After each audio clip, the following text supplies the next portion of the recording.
Welcome to పూరా local. 20 సంవత్సరాల వయసున్నప్పుడు అందుకోవాల్సిన degree పట్టా ఓ వృద్ధురాలు 88 ఏళ్లున్నప్పుడు అందుకుంది. అమెరికాకు చెందిన జోన్ అలెగ్జాండర్ అనే భామ 1959లోనే డిగ్రీ పట్టా అందుకోవాలి. కానీ అనివార్య కారణాలతో ఆమె డిగ్రీ ఆగిపోయింది. తన కుమార్తె చొరవతో దాదాపు 60 ఏళ్ల సుదీర్ఘ నిరీక్షణ తర్వాత ఆమె కల నిజమైంది. 1959లోనే అలెగ్జాండర్ ఈ డిగ్రీని పూర్తి చేయాల్సింది. అయితే అప్పట్లో డిగ్రీ పట్టా చేతికి రావాలంటే కోర్సు చివర్లో విద్యార్థులు కొద్ది కాలం పాటు ఉపాధ్యాయులుగా పనిచేయాలనే నిబంధన ఉండేది. అయితే అప్పటికి గర్భవతిగా ఉన్న జోన్ను అధికారులు బోధించేందుకు అనుమతించలేదు. ఆ రోజుల్లో జోన్ వంటి వారందరిది ఇదే పరిస్థితి. ఈ కారణంగా డిగ్రీ పట్టాను అందుకోవాల్సిన జోన్ కళ కలలానే మిగిలిపోయింది. అందుకే ఈ ఏడాది ఆరంభంలోనే జోన్ కుమార్తె ట్రేసీ తల్లి కలను నిజం చేయాలనుకుంది.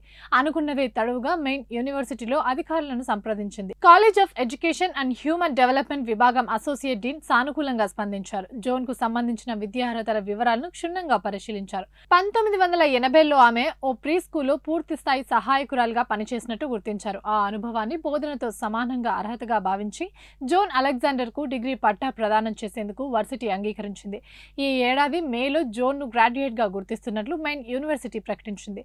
మే 11వ తేదీ జరిగిన స్నాతకోత్సవానికి జోన్ వెళ్లలేకపోవడంతో ఆమెకు బదులుగా ఆమె కుమార్తె ట్రేసీ పట్టా అందుకున్నారు.